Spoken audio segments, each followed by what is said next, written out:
There we go. So everybody, if you do not know who V Radio is, I had the pleasure of meeting V Radio while on Wick's show this past Friday. It's our first actual direct interaction together. I've seen him on Tiberius's Discord as well as some other Discords, just kind of like floating around and getting into some minor conversations, but I never got to really know or have a conversation with him. After the conversation with Wick, Vivian, the fallout that happened there, I reached out to everybody. I'm like, hey, that was pretty bad for a variety of different reasons. But if you want to talk to me or you want to have this conversation again with somebody that might be a little more calm for whatever reason, or a little, maybe a group format just isn't for you thing, let's do it. And so V Radio was able to do that this Sunday. So V Radio, give the audience a little bit of information about you, and then we can start the conversation. Okay, well, hi, I'm V Radio. I'm an independent, left-leaning person. I was part of Occupy Wall Street, Detroit, and Flint.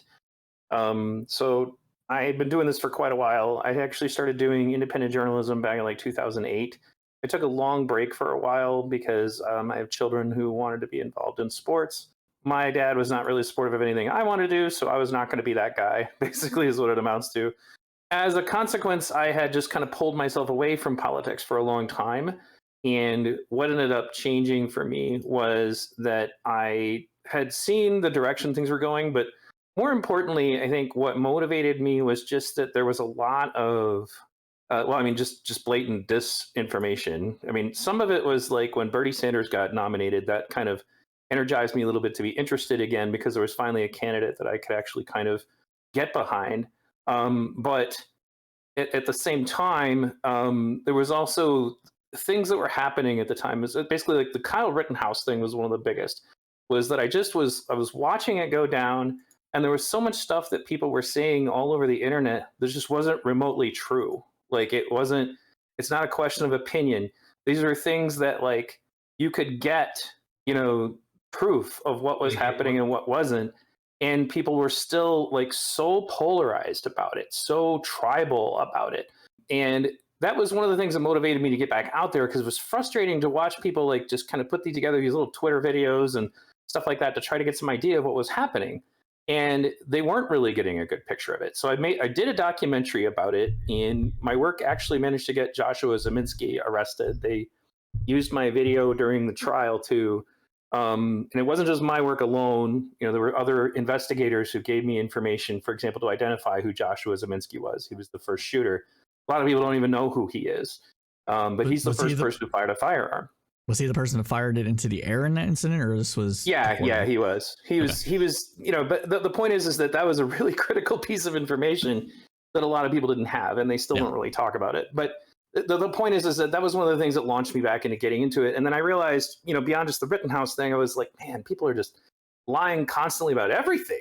I was like, and it was both sides doing it. And that's when I started also I stumbled on the documentary specifically about our social media, like Creepy Line and Social Dilemma, that kind of talk about the fact that it seems like they're cashing in on this by our feeds being catered to keep us on our phones or our computers longer. And the best way to do that is either constantly show you stuff that makes you angry, or to show you stuff that reinforces your worldview. And I mentioned that actually at the beginning of the previous stream that you and I were on, because I think it's a large part of the reason why we're heading in this direction where things just keep getting more and more and more radical. Yep. So in any case, my content, while I am left-leaning, I don't really do a whole lot of right versus left so far as economic policies and stuff right now, because I'm a bit more focused on, can we have like intelligent conversations with people, who we disagree with, and be able to come to like, a consensus based on, being informed, and so my area, like my Discord, my chat rooms, things like that are kind of a quote unquote safe space for like constructive conversation. And as a consequence of that, I have conservatives and leftists who watch my content and engage with it, and not start, screaming at each other, cussing at each other, whatever, and actually start to kind of come to a common ground. So that's basically what my work is about. Okay, good to know. I did watch at least most of the reaction video that you did, or the recap video, whatever you want to call it, to the last debate. Sadly, I did not have time to watch the other ones that you linked me to. I apologize. I do plan on doing that. I just did not have time yesterday to do so. I can only ignore my wife for so long before I can't do it anymore. I understand. Yeah, there's nothing that I would disagree with you that you just said in your opening. Or your discussion about yourself. In fact, before, I don't know if you caught any of it, but while I was talking to the audience, I too am looking to do a series on figuring out why people are being led the way that they are to do certain things. And that series will be called Fight the Avatar. It's something I've been wanting to do for a very long time. And the social dilemma and stuff like kind of beat me to the punch to it a little bit, but not entirely, because it didn't really explore too much about the psychological aspects of socialization and why even if these feeds weren't curated, we'd still have this problem, because we did have this problem before feeds were curated. 4chan did not used to be the 4chan we know of today. 4chan's never been curated. It was taken over. And that happened starting in 2006. Right. It's an issue of basically, it's an issue of kind of scale, and also of just basic human psychology. And there's things that we have to do individually as well as systemically to kind of push back against this if we still want to maintain online communities just in general. So that is a thing that I'm going to be working on in the future.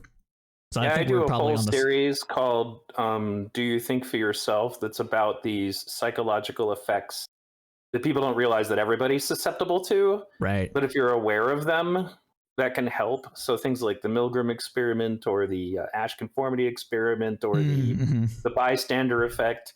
The Yep. ones that you can recreate. Like as in their functional real science. Right. That if I do this experiment again, I'm going to get the same. So anyway, yeah, I'm sorry to interrupt. I was just like, I have kind of a passion for that too.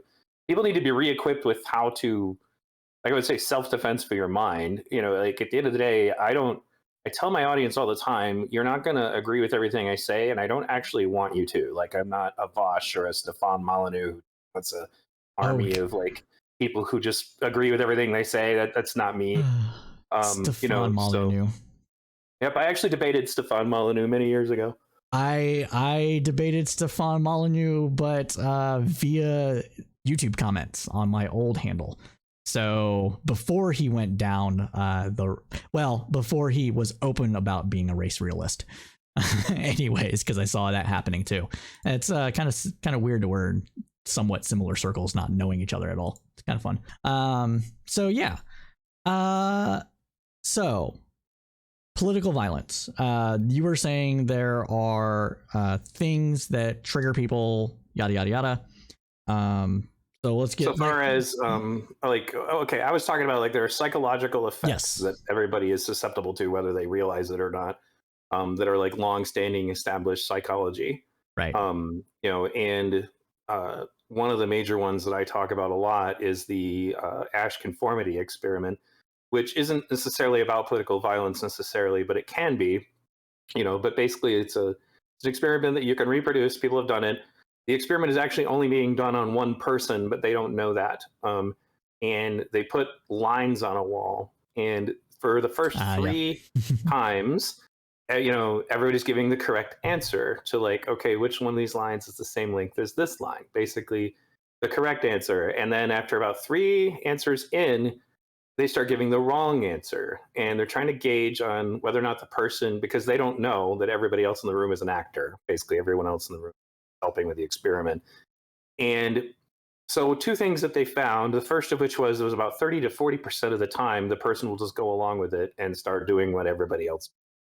The other thing they found was that if there's at least one other person in the room who's giving the right answer, that they're considerably less likely to go along with the wrong answer. But the other thing that they pointed out is that the more people that this experiment is done with, like, if you get a room of 10 people, it's one thing.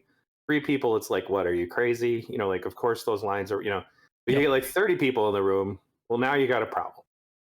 That's when, between that and the Milgram experiment was actually done by somebody who was trying to understand how Nazis could be conditioned to participate in the atrocities that they were in. And what they found, and this is another replicatable study, was that if somebody is in a position of authority, in many cases, people will go along with it.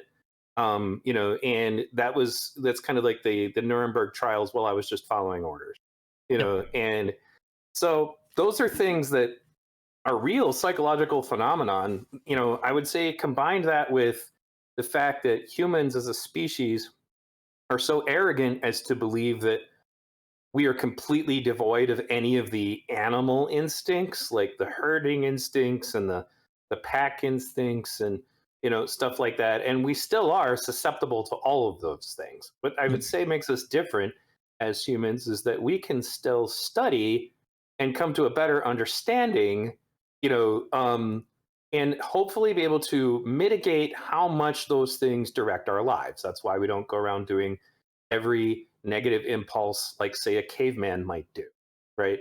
you know um so those are all things that I think are important. I mean, in addition to the fact that we used to be a society that kind of encouraged people to learn about things like logical fallacies. The reason why somebody's attacking you during a debate is because they realize their position is kind of weak, so they're trying to distract away from that by just trying to attack your social credibility. Like, if we're discussing a debate about, I don't know, the weather, and you bring up that I had an affair with my wife, that's an effect to try to discredit me to the audience, so that they don't, at that point, they're less likely to trust the things I say, even though it has nothing to do with what we're debating about. And I'm confident you probably already know about all of this, but I'm Yeah. placing it just for the sake of the audience, For sure. is that those are the kinds of things that I think that people are not aware of, in addition to like appeal to mockery and other stuff we just commonly see in our politics, that in my opinion is making it extremely hard for people to have a clear view on things, on anything that we're going to discuss. So as far as political violence, during the Occupy movement, we were strictly nonviolent, and the Occupy movement enjoyed widespread support, largely bipartisan, despite the fact that we were known to be kind of a leftist movement. Everybody pretty much agreed that the bank bailout was crap, right? And we were very careful about how we went about it. And as a consequence, we had support where a lot of the more violent movements now do not. And we've seen a serious downturn in the support, for example, for Black Lives Matter, and the funny thing is a lot of these people still believe in the validity of the concerns that are being raised. It's a question of, and there's science to back this up. I actually pulled up all the articles I used on my little documentary about this, that doing things like this make you seem less reasonable. So if you seem Mhm. less reasonable, then people are less trusting of your point of view. It's like, okay, I agree with you that violence against X group is bad, but why are you targeting innocent people's Right. buildings and businesses? Because that makes everything else you look at that point, everything else you're doing look suspect. I mean, that's outside of the issue of morality. You just don't look trustworthy anymore. So anyway, that was my initial take. I've kind of proselytized enough, so have at it. Well, no, I don't think we actually disagree much. But I think the issue is that, well, maybe it's not an issue. Do you believe there is a point at which violence is necessary at all? Well, people ask me that, largely because my moniker is like the character from B for Vendetta. Um, what I would say is that if you've come to a point where we really are in a circumstance where we have to do violence, well, now we've stepped out of activism, and now we're at war. I don't feel that those are the same things, nor do I feel that the second one is definitely not what you want. I think a lot of people, that was the funny thing, is we joked about Tim Pool or whatever. When people talk about could there be a civil war, if such a thing was to occur, it's not going to look anything like the civil war that people have in their heads. There's Nope. not going to be states seceding. There won't be lines of battle. The only kind of war that would come out of this would look more like the frickin' purge or gang warfare during the prohibition. It's not going to be pretty, and a whole lot of innocent people would get killed. I also don't think we're going to get to that point. I think that there are people who have a very romantic idea in their head, and I've interacted with a lot of radicals who So, for example, the Weather Underground back in the 60s, some of their members literally went to Cuba to be trained to become quote unquote armed revolutionaries slash terrorists. Yeah. And they were under the understanding that they were going to try to overthrow the government, and allow China and other major communist countries to come and take over the United States. So that was their stated goal. And while they eventually, what happened is the most militant among them blew themselves up, like the ones who were really on par with, yep, we need to go start killing people towards this end. And that was probably one of those moments as if it was a sci-fi movie where everything shifts, because that scared the hell out of the rest of the Weather Underground. Like, okay, well, we're not going to do that anymore. That was crazy. But they still had a very strong leaning towards violent activism. And while the Weather Underground, many of them got arrested, what you will find now, for example, two of them were pardoned by Bill Clinton in his final hour as president. They hold positions, like, for example, one of them is on the board of directors of some organization that initially funded Black Lives Matter. They went into education, they went into law. So they have an influence. It's just not necessarily always as direct. And like, you may have heard about the DA in San Francisco who got recalled because they were just they had a very loose on crime attitude. Well, come to find out that that guy is the child of two members of the Weather Underground. So my point is that these influences to try to make us violent had always existed on the left. And they tried to take hold even during Occupy. And so Antifa at that time, usually as people just called it the Black Bloc, but they existed exactly as they do now. And if I showed you videos of them acting at Occupy, you would have trouble realizing what time of, like what time frame we're talking about. Like if you look at these old videos, it's just like, oh, okay, well, that looks like a Black Lives Matter riot, because it was exactly the same people. And then there was another organization called BAM, By Any Means Necessary, which I believe is kind of the predecessor to what you see in the violent factions within Black Lives Matter. And I acknowledge that not all of Black Lives Matter is violent, just so we're clear. But the point is that those organizations have been there kind of with their intent to make things more violent. And when we were in Occupy, we were very vigilant about that.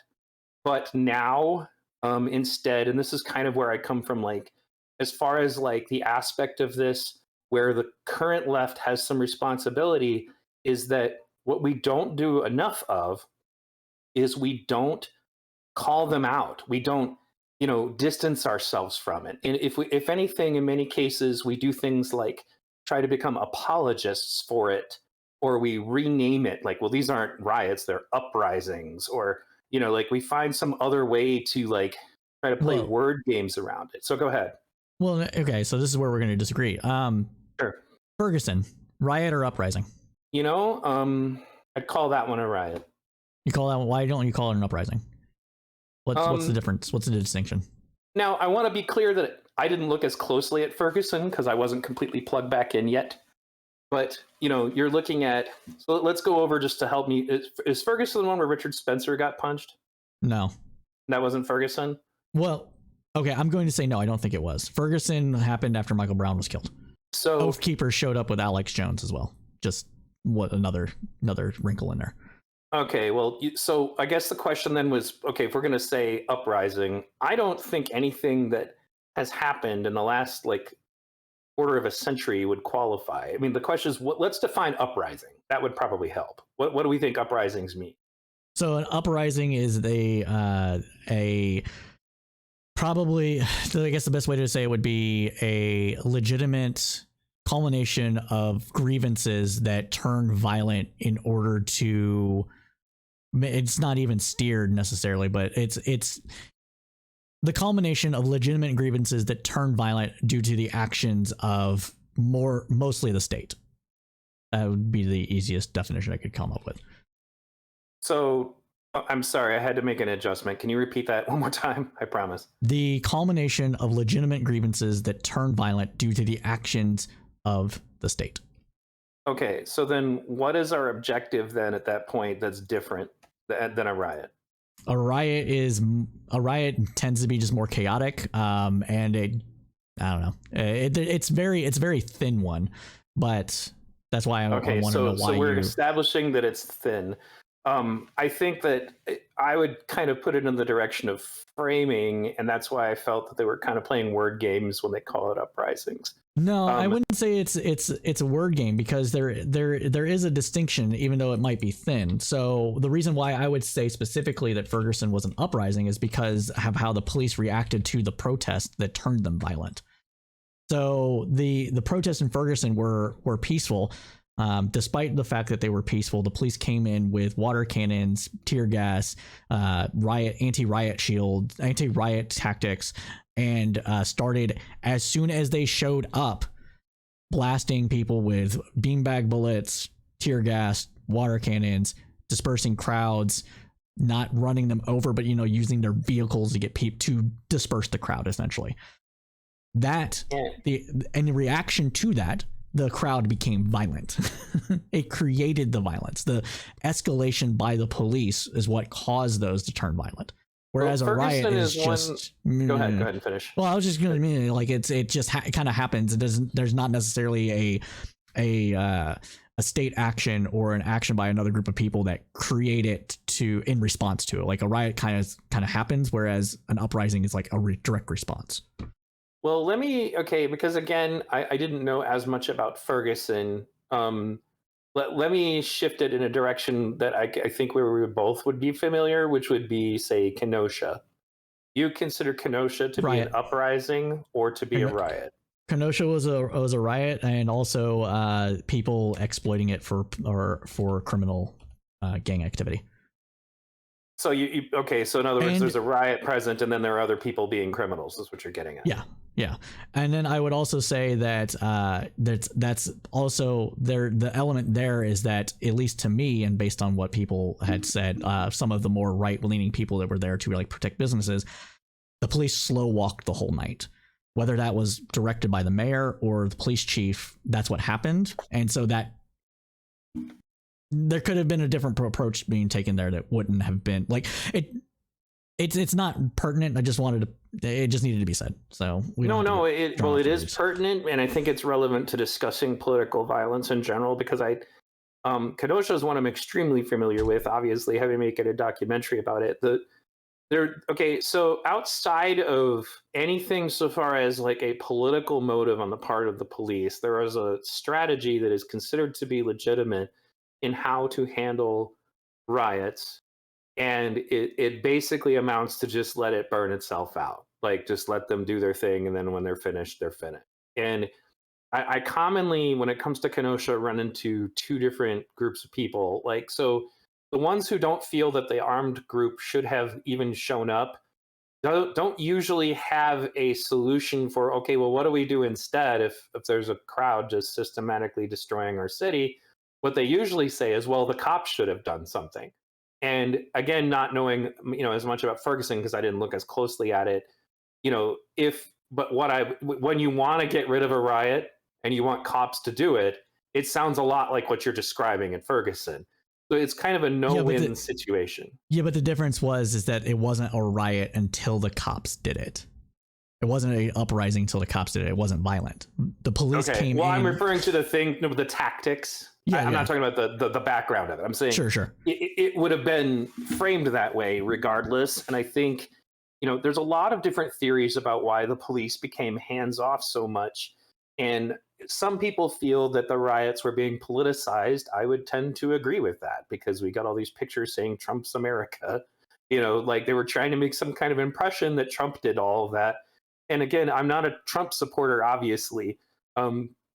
But nowadays it's Biden's America. They just keep switching it back and forth, because blaming the president of the United States for absolutely everything going on seems to be what everybody does, and usually the people who do that don't even know who their congressman is. So the main point, though, is when it comes to whether or not, for me anyway, is so if let me go ahead and steel man here, because again, I don't know enough about. Let me just assume you're correct about Ferguson, and I want to be clear. That's not outside of the realm of possibility at all. Like when we were on the panel before, people were talking about the violence that happened during Occupy. I know, I was there, but it didn't happen it was not like that in Detroit, and it definitely wasn't like that in Flint. But it had to do with a different relationship, I feel, between those movements. But when they finally come in and get rid of you, which might add, people tend to forget that happened during the Obama administration. Yeah, that's what it looks like. They physically go in there, and if you don't comply, they make you comply one way or the other. Yeah, and I'm not going to say that's necessarily bad. It's a timing thing, or when it's whether or not that's legitimate in the time that it's being done. Sure. And whether other means were exhausted before doing that. Seattle, and in some cases, is a good example. Well, that was the funny thing is I remember it was Seattle. Okay, so back during Occupy, we would have all of these different live streams we would watch because somebody was always making sure to broadcast from basically every camp. And there was this great video of this huge crowd chanting the words peaceful protest, refusing to leave an area. And the cops were responding, but their attitude towards the crowd at that point was considerably different because they weren't being fought. And then somebody in the crowd threw a bottle at the police, and the crowd literally grabbed the guy by the scruff of his jacket and threw him to the police, and then they arrested him. Similar thing happened in 2020 at a Black Lives Matter protest. There was a guy dressed in black bloc, whether he was or not is questionable. But they literally, like, some of the protesters literally grabbed him up and like shoved him into the police, like physically shoved him into the police officer, like, you take him, and then like. Well, right, and that's another thing that we were aware of is that one of the reasons you don't want to, it's like. The COINTELPRO thing is real. That's not like tinfoil hat, and right. They would do it to both sides. That was one of the things that frustrates me when people talk about, say, January 6th, is that we leave out the possibility, like, for example, I'm a Michigander, when the plot to get Whitmer happened, like, come to find out later that like half the people involved were agents. So it's like, especially if you're that's how sting operations work. So well, right. So, but if you're the argument that would be made is that if you're kind of assisting and facilitating and creating the crime, then that's where you start to move into the realms of entrapment. I mean, I would say even leftist Crystal Ball on Breaking Points openly said that what happened to the right winger in Michigan was wrong, and that the fact that there are obvious instigators present at January 6th is not in any way irrelevant. It doesn't mean that January 6th is okay. This is another thing that I tend to kind of point out, because I have a video, for example, of the guy they call Umbrella Man on my channel. The guy with the, dressed almost looking like a cop. He goes up to the AutoZone. Right. Yeah. Or a cop or someone, even if it was just some kind of weird white supremacist dude. Right. I think it was determined that he was, but yeah, go on. And that's entirely possible. The thing that has to be different is when people say, well, there was a guy with an umbrella. I'm like, yeah, I know. I have the video. I have both versions of the video, including the one where this black guy's following him around, calling him out. I was like, but one guy getting out and breaking a window at an AutoZone and spray painting the place does not Jedi mind trick an entire crowd into looting the Target down the street. That was the part where we don't, just as Ray Epps, for example, openly telling everybody, we need to go into the Capitol. We need to go in, does not get everybody who did that, off the hook either. Right. That's why if you are committed to nonviolent activism, it is so much harder to get in trouble for stuff like this. Because then when somebody says something like that, you turn and look at them like, yeah, you're a Fed. Get the fuck out of here. And that's what they tried to do to Ray Epps. So a lot of people figured it out right away who that guy was or what he was up to. The point is that that's one of the reasons why I was dedicated to it and why I had to in fact, I probably still have the videos of me talking at the Occupy Lansing whole Michigan summit, specifically trying to get them to pass a resolution to make it abundantly clear that Occupy in Michigan does not ever condone this. Now, at the Lansing one, everybody loved it and went along with it. But at Detroit, both BAM and members of the Black Bloc tried to stop me getting that resolution passed. Mm-hmm. And that's because they were hoping that they could radicalize us into doing those things as well. Because some of them, I think, are actually just obvious agent provocateurs. But in some cases, they've literally brainwashed themselves into believing that they can overthrow the government. Just as the January 6th rioters had some pretty unrealistic expectations about what they could accomplish. Um, that's why I said I just oppose all violence, period. And if you remember Chris WYSIWYG, who was even present at January 6th, openly said we don't do violence. It's never okay. When you say when it's time to do violence, well, then we're in a revolution, like an actual war. And that's a whole other animal. And I hope we never get there. No, very much true. Sorry, I had to deal with a person in chat saying that FBI is FBI follows DNC's propaganda bullshit. Anyways, so slightly didn't hear everything you said because of that, but I don't tolerate that kind of talk on my channel. Please don't do it. We can disagree about things and whether or not the FBI does things wrong, but you'll not propagandize on my chat. Sorry. Which chat was that? I was hoping it's not your YouTube, is it? It was on Twitch. Okay, yeah, not on your Twitch. Yeah. Okay. So, no, you're right. My concern is, and one of the things that I think has credence with what happened with the umbrella guy is that, okay, it is a conspiracy kind of theory thing. It's one that I don't 100% believe, but I see some evidence for, if that makes sense. Sure. And what it is that what he was doing was then being used by police to justify escalation. And that's one of the things that they say is what they, as in people that were there, and they're politically motivated. That's why I don't fully buy into it.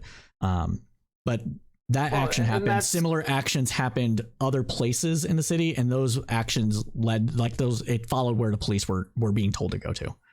Well, right, and and we saw that at because this one I am familiar with was back in because I was an activist back in 2008 initially. I want to say it was one of those world summits, and I feel stupid for forgetting the name of it. I know which one you're talking about. George Bush was there. I think they called it the WTO or whatever. Yeah, because the crowd was there peacefully protesting. So what they literally try to do is put a cop among them to start stuff. Yep. Dressed in plain clothes. Yeah, I'm totally believe in that, but they believe that they have to do it to go ahead and get their their clearance to move riots, and I get it. And that's but why if you're creating it, if you're the one creating it, it's not it's justification to use force, not to clear riots. Oh no, I'm not justifying it. I'm saying that's a strategy. I'm agreeing with you that takes place. That's why it bothers me when so for example, if we discuss Black Lives Matter militant rioting, meaning people who are doing it on purpose, who literally call it like reparations when they loot or or whatever, and then at the same time discuss Antifa, who just openly says they're violent. That was the other goofy thing about this is when we were at Occupy, this was so sometime around 2017 was when all of a sudden everyone started pretending that Antifa doesn't exist. When they were at our camp, they openly said, yep, this is who we are. Most of us are anarcho-communists. This is what we do. We believe you guys should join us in our revolution. There wasn't any of this secrecy. Then there was this weird rebranding thing that is, I've gotten actual screenshots from some of their private forums where they just openly admit that's an attempt to try to get people to come closer to them so that they can radicalize them. That's how radicalization works. Same thing with Richard Spencer's crew. So they would say stuff like, well, the wall of moms are Antifa. Everyone's Antifa. Then they'll play that game with you well, don't you oppose fascism? Oh, okay, well, then you're Antifa. I'm also kind of in favor of a unified Ireland, but I don't support the IRA. See how that works? Oh, why not? IRA is big. I'm just kidding. Right, I know. They try to. It's just like the Patriot Act. Well, of course you support the Patriot Act. You're a patriot, aren't you? It's nonsense. You can approve of you can of course acknowledge that Black lives do in fact matter without being okay with Patrisse Cullors giving her baby daddy almost $1 million for quote unquote creative work, right? You can oppose those things, and that's why people need. It's why nobody likes, none of the Black Lives Matter local organizations actually like the national organization unless they've gotten money directly from them. Right. The one in Austin does not, or at least did not like the national organization for that very reason. Well, and then but then you get Hawk Newsom, because the New York City Black Lives Matter chapter got essentially ostracized because they were too militant. because he would say stuff that they could not dial back. That's Mr. If they don't do what we want, there will be riots, there will be fires, there will be bloodshed. I'm like, wow, you Yeah, it's sound like, that's terrorism. like, right, that's flat up terrorism. And that was the other thing that concerns me about this from a perspective of an activist from that time period, was that was when we were thinking, and eventually there's all kinds of really weird stuff in the Patriot Act that they never used. There was a bunch of other stuff that they were trying to get passed, or they would just slide it into other like budget proposals or whatever. But there was an effort for a long time for real authoritarian government stuff to be passed. And that was being done by the Bush administration. So that's another reason why when I look at the left of today, they have like no memory, because they're all simping for Liz Cheney just because she talks crap about Trump.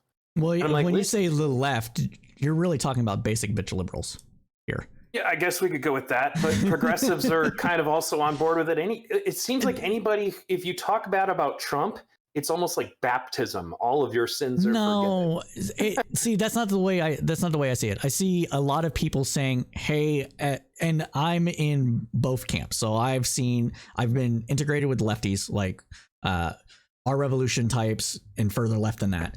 And I'm also friends with a ton of basic liberals. Some people consider me a basic liberal. I don't, but whatever. And what I see is that, hey, at least she's calling it out and still cares about what we consider to be democracy. So that should be commended. It's not like she should be like president, or she should be like in the Democratic Party making decisions. Everybody. So did you read Robert Reich saying, before you dismiss this out of hand, and then he literally wrote an article, Liz Cheney for president, Robert Reich. I did not. You know who Robert that is? Reich. I know who Robert Reich is. So yeah, he worked for Clinton, the Clinton administration, he and then he became a progressive, like Bernie style pundit. And then he says, let's have Liz Cheney run for president. Well, I mean, he's very big on Medicare for all, and like, he wanted everybody to vote for Bernie over Hillary when it started. The point is that there are a lot of them who do that, and I think what I'm concerned about is that I think that a lot of people don't remember just how evil the Bush administration was. And if you're worried about fascism, like, Donald Trump has his problems. Donald Trump didn't try to pass anything resembling the Patriot Act. And that was something actually I wondered about for a long time. I'm like, man, why isn't he just using, because there's all kinds of stuff in the Patriot Act that he could have easily used against because he's a showman. Extremists. Right. I tend to think so he did it in different ways.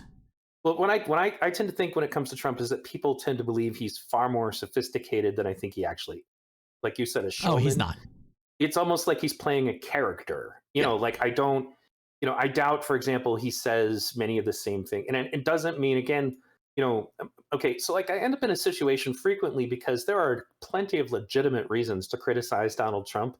What bothers me is when I constantly have to unplug lies that are being said. It's like, that isn't even necessary. Like, just talk about the things he is doing, because it makes it difficult for me to have a meaningful conversation, because it makes conservatives immune to criticism about him because they're so used to hearing nonsense about him.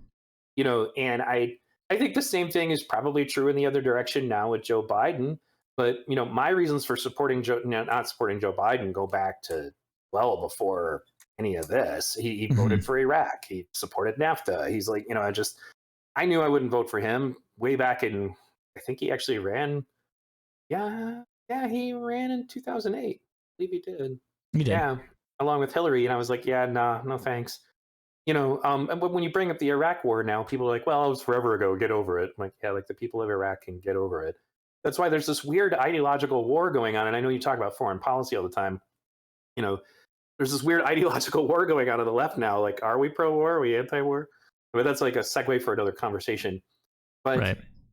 As so far as like, what I was trying to say is that to those of us who were around when the Patriot Act was passed and then started to have questions about it, a lot of us are concerned that this push to manipulate activists to become violent, and it has twofold purposes. Like, it's actually the same thing, really, as what we were just mentioning earlier. You send a cop out into the crowd, and that gives you the visual justification for taking draconian measures against activists. Yeah. So then you convince activists to start inflicting millions of dollars on cities. And I watched moderate Republican friends of mine, and I mean really moderate, right, who would have been aghast at the idea that we might ever round up protesters and like ship them off somewhere, who after watching, Antifa and the more violent videos of what goes on at some of these protests, who are like, God, just get this over with. Get these people out of here. These people are dangerous. So it's like we're slowly making people more and more comfortable with the idea that, okay, this is out of control. And it's just like the Emperor Palpatine convinces everybody you need to make the Emperor. Senate. What's that? I am the Senate. Right. It's exactly like that. And that's why I said you're playing exactly into what they want, which is why Chris Hedges, who's ironically like a straight up socialist, frequently argues with Bray, who's the guy who wrote the anti-fascist manual, like what you're doing isn't going to work. And whenever we do get successful revolutions, it actually comes from getting the support of the police and getting the support of the military. And yep. Bray just doesn't care. And Chris Hedges is like, okay, whatever you say, buddy. Anyway, go ahead. No, I don't know. We're kind of far afield, but that's how these things go. I got a question though with your knowledge about the Black Lives Matter protests and stuff. Was there any credence at all to the videos going around of people trying to hand other people bricks? Literally spoken to people who were there and would find these mysterious piles of bricks. I'm not talking about the piles of bricks. Those got explained. It was okay. I'm like, I don't know. That's kind of fucking weird, but okay, I can get some of that to a degree. There was literally videos of people driving around in cars that looked like middle-aged men, white dudes in like, oh, this guy thinks it's still the 80s and can be undercover this way, trying to hand people directly bricks. I haven't seen that. Okay. It doesn't sound outside of the realm of possibility. Like one of the things that we haven't been able to get to the bottom of in Kenosha, for example, there's a whole bunch of gunshots that are not accounted for. Yeah. They're heard, but you're literally looking at Kyle when they happen, so you know that he didn't fire them. Yeah. And there was a report on one of the streams that there was people in a truck driving around shooting at people. We never got to the bottom of that. This kind of stuff happens all the time, which kind of brings you back to my main point. That's why actually I don't really think we're off topic. I think we pretty much it's a big picture issue. Yeah. Like I don't just want people to look at it of, hey, don't throw bricks at windows. We need to understand the whole sociological, social engineering thing going on. And that's why I said I'm worried that violent activism is being encouraged to specifically get to this point where we get the people comfortable with the idea that anybody with a leftist ideology, anybody with a MAGA ideology, those people are all evil and should just be shipped off to prisons somewhere else so that we can give you a safe and secure galactic empire. That's why we knew that was the bait. That's what they wanted us to do. That's why we didn't do it. Right. I don't know. The issue is, I think, is while all this is true, we can't prove it to a large degree, and there's no reason to believe it's targeting right-wingers and left-wingers in the same method, in the same way, at least from my perspective. What do you mean? So, okay, people say January 6th. There's a lot of people around the right wing that say January 6th was all fed, right? But we know it's not. We know it's not, right, because it's not all fed, no. Well, no, I mean, even the majority of it wasn't fed, because we have the planning from the Proud Boys, we had the planning from the Oath Keepers, we have the command and control structures that were in place along those. Some of the people who were like, we got to get into the building, were Proud Boys trying to get people to go into the building. Some of them were in the charge, in lead of the charge there.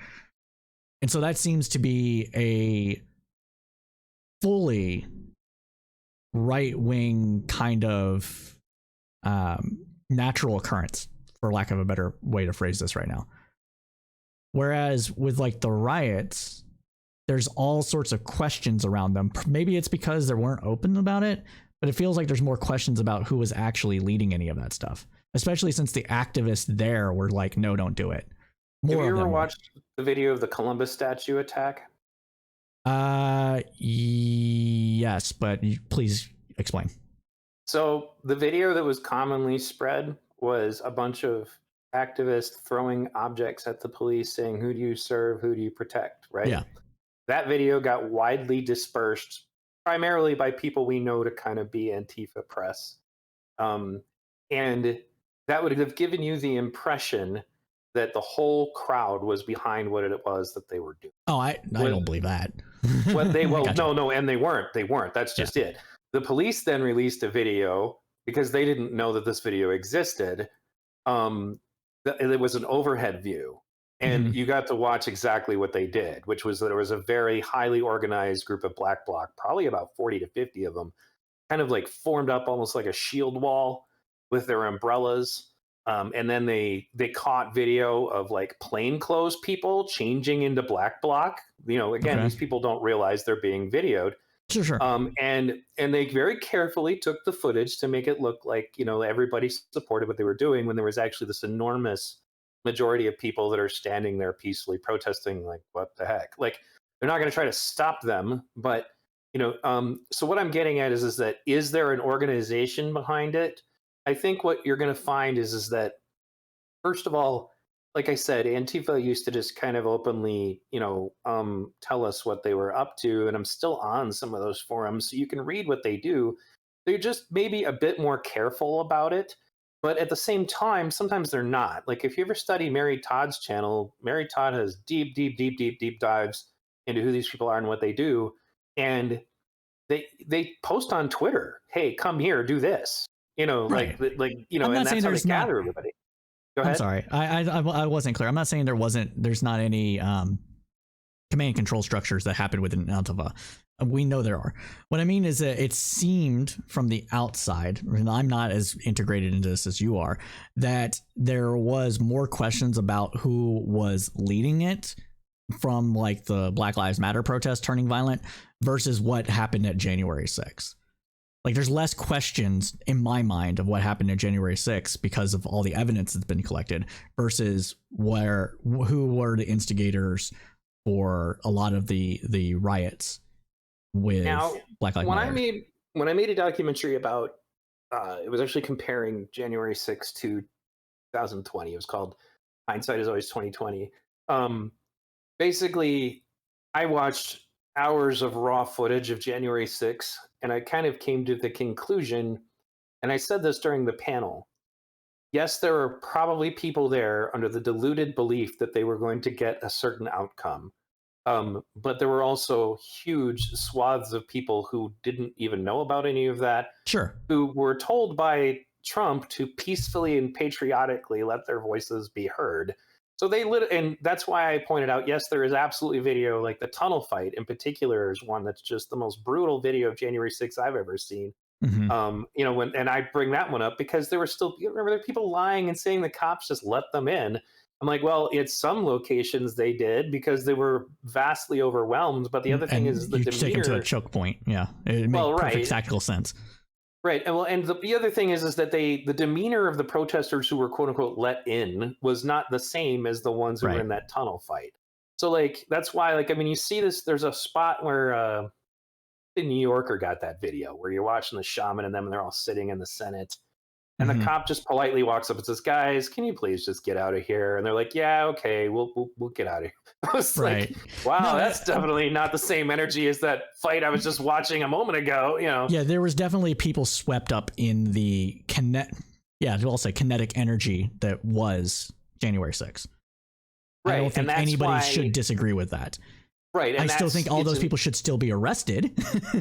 Everyone that breached the Capitol should still have to suffer some consequence. And again, I'm not saying necessarily that that's not the case. The only thing that would bother me is that they very heavily prosecuted that, yet people who are literally the same Antifa rioters who they arrest sometimes 2 to 3 times a night are let right back out on the street, attacking a federal building or not.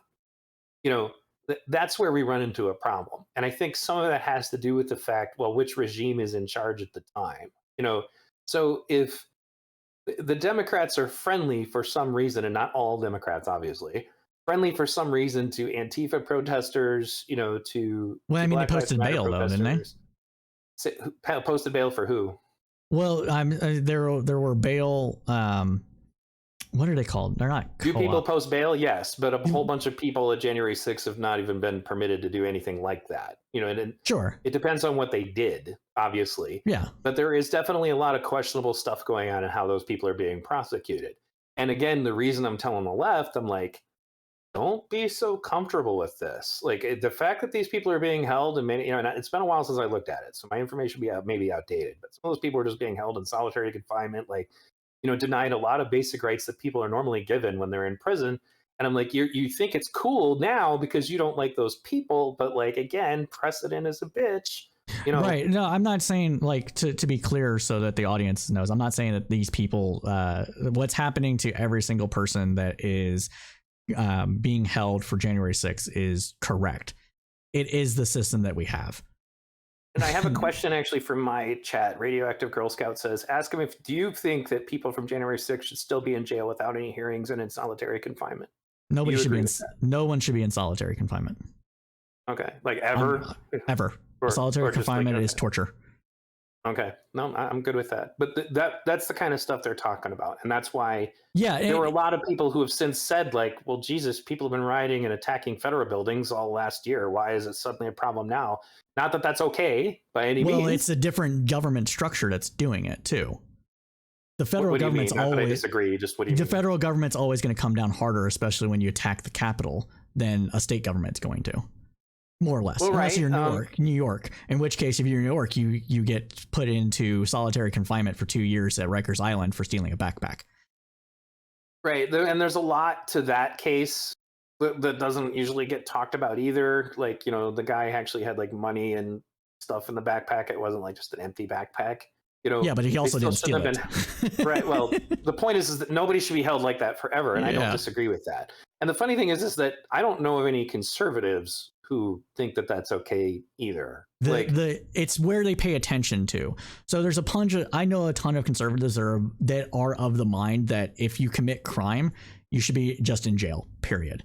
And they might not say they should be in solitary confinement, but there's a lot that don't actually care if once somebody is arrested, whether or not, don't care how they're necessarily treated for the most part once they go to jail. And they think they should just, once you're arrested, you're already guilty. That's the difference. There's a lot of people, right. Especially among the pundit class. The pundit class is saying, hey, all these January 6 people are being mistreated.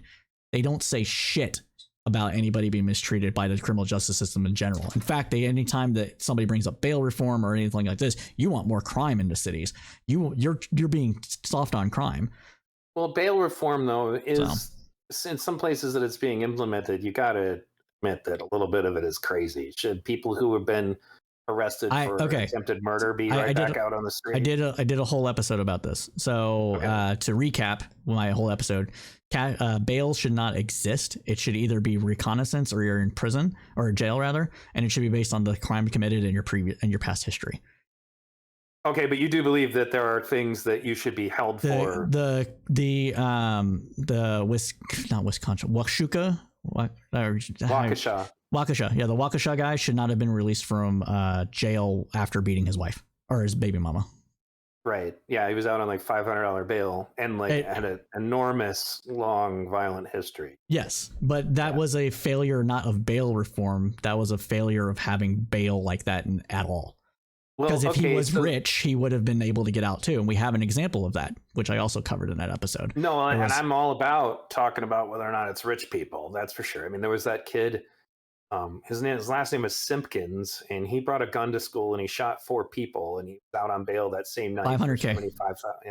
Yeah. Was it $500K? Well, it was set for 500 or something like that. But his family's upper middle class or middle class, so they were able to post bond. Right, and the reason it became relevant was he happened to be an African American kid. Yeah.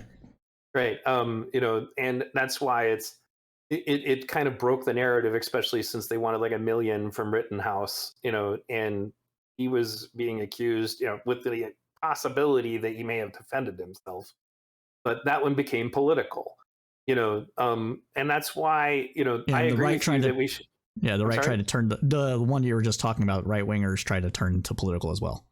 Well, right. No, and I agree that's not correct. But that's when we have to kind of, okay, if we want to move those kinds of issues forward, then we need to unilaterally agree on certain things. So, for example, there was a Black Lives Matter chapter in, I want to say Georgia, when a white guy got shot by the cops, and they marched, Yeah. on behalf of that person, because Yep. police shootings are bad, right? If they're illegitimate, right? That needs to happen. And instead, what happens is that I think people have used the term team sports mentality before. Hmm. I've used this analogy. What we have on our current political stream. So, for example, the reason I get called a traitor, and aside from the fact that I'm, disabled, I don't go to protests anymore, because if I was ever identified, I'd probably try to beat me up. Is that I talk truth when the left does something wrong. And they would just really rather nobody did that. It kind of reminds me, and the right does the same thing. I'm not saying they don't.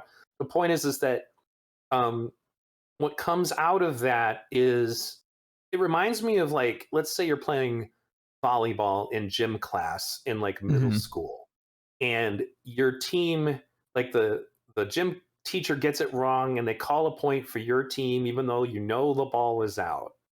But they go, shh, shh, shh, don't say anything, don't say anything, right?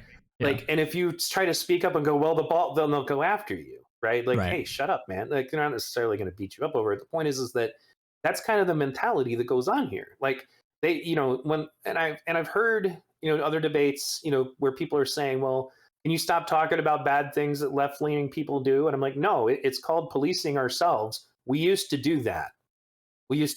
Like, I have, a video that I use, for example, of Occupy Oakland, openly making it clear we do not advocate for anything that just happened because Black Bloc protesters showed up at an Occupy Oakland thing, and they smashed a bunch of windows and all that. We used to do that. We don't do it anymore. So instead, we cover up for it, or we don't acknowledge it, which unfortunately just harms our credibility in general. And then we also kind of have double standards about these things, because there are people who, wanted Rittenhouse locked up for life. If they could have gotten their hands on him, they would have just shot him. I mean, that's the crowd in question was very, very clear in their intentions that they wanted to do him harm. I You mean, know, Go given ahead. their what they knew about it, though, makes sense. Well, it depends on which version of it. So, for example, Gage Mhm. Grosskreutz believed that Kyle Rittenhouse was working for the police and shooting protesters. So when he instructed people to stop him, he was trying to prevent Rittenhouse from getting to the cops. So what would happen next? Like, I don't know what his next Well, yeah, motive but I'm of, saying like, like what he thought should happen next was going to be, but sure. it wasn't going to be pleasant. Well, it That, wasn't going to be that, pleasant, but I'm saying like in order to understand why people react the way that they do and why the crowd was going to do whatever it was going to do, you have to kind of get your mind into where they were at and what information they had. Most people only had, hey, that guy just shot somebody. 100% true. Stop him. He just shot somebody. He's trying to get away. If given that situation, I might have ran after Kyle Rittenhouse as well. Like, so I'm just right. But then the question then becomes, okay, well, then how do you proceed? First of all, he's the first quote unquote accused mass shooter to run away from his attackers, like from his victims. That was a meme that went around, actually. yeah, I wouldn't like. And he told Grosskreutz, I'm going to the police, and was literally running straight at the police But the rest of at the the people moment. didn't know that. Like, Right, I know. yeah, And none of those situations is ideal, but I don't think anybody expected someone to walk up to someone with an AR-15 and try to attack them in hand-to-hand combat. right. So, but I would say that if I were Gage, because Gage was armed, Kyle wasn't actively shooting anyone at the moment, and was apparently, in fact, doing exactly what he said he was going to do. I'm going to the Yeah. police, because he's running straight at him. He had a pistol. He had his hand on it at the time. Follow him and make sure he gets to the police. Yeah, yeah. That's the sane thing. You don't tell Yeah, a bunch but of unarmed people to attack a person with an AR-15 and then expect it to go well. Like, it was just so boneheaded. So, like, there are ways to handle it if that's what you think is going on. That is not on the top of my list of how I would go about it. That's for sure. And inadvertently, and I told Gage this because he comments on my videos sometimes. I'm just like, you got those people killed. Like, you did that. You told those people to go after him. Yeah. Like, you can, it's like that is on you. And he said, well, what would you have done? I said, well, let me tell you what I wouldn't have done. Right. I wouldn't have done what you did. Right. But anyway, so like, but okay. So when you ask, so I come back to like identifying, because again, like I brought up V for Vendetta. Yeah, that guy was violent. The character at that point is in an actual real fascist regime where we've gotten past, like, we're beyond the pale at this point. There's every opportunity we could have had to prevent this from happening is over. Now all bets are off. Okay. But then again, as I said earlier, that's when we're at war. That's a separate scenario. If we're still trying to win hearts and minds and we're trying to convince people, then it's a different game. And what the state is always going to want us to do, if it is evil, because you have to remember how Bush comported himself at the time. He said, like, talking bad about your president should be something that gets you locked up. Quoted as saying that, right? Which is, again, like, Jesus, if Trump ever said something like that, but Bush is like a darling now somehow. But anyway, the point is that that is a sign of a real problem, especially if they're trying to pass legislation to make that legal. Right. Like, yeah, you said something bad about the president, you're in jail. So that's why I tell people, I'm like, the state wants us to be terrorists. That would be so much easier for them to deal with than what they have now, which is they've lost their ability to control the way we communicate with society thanks to the internet. They lost their ability to, because like back when the media picked candidates, I mean, like if you I don't know how old you are, but like if you were live pre-internet, whoever got on the debates, so whoever got on the debate stage, like, was chosen by the media entirely. There was no websites. Yeah, there's a whole book about it. The Party Decides, if anybody wants to read about it. Right. And I disagree to a degree, but I get it. Right. Well, the point is that they lost that. So what are they going to do to stay in control now? And it seems to me that, if they can get us to be violent, then they can get public support to start rounding people up who say things against the government the way, say, China would. Right. And I'm not falling for it. And I'm going to stand up against anybody who suggests it, until I'm done. Yeah, this is where we're going to disagree, because I'm a statist and I don't think that's what's going on. I think it's more ignorant than nefarious. Honestly, no one knows what they're actually doing.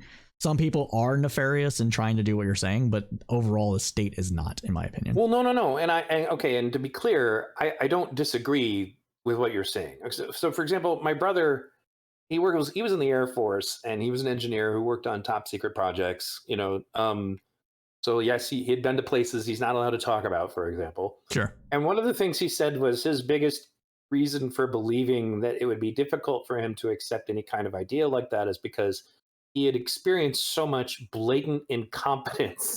Yeah. That it comes back to the Trump thing. I think you believe this person is way more sophisticated than they really are, right? Right. Now, so for example, George Bush himself, I don't think was very sophisticated at all. Dick Cheney was. That guy. On the other hand, Dick Cheney actually was. Yeah. Yeah, that guy's a problem, right? You can just look in his eyes and you can feel it. Like, this is a dude who's not operating with the same kind of like empathy that the rest of us. Or maybe he is, and he's just a psychopath.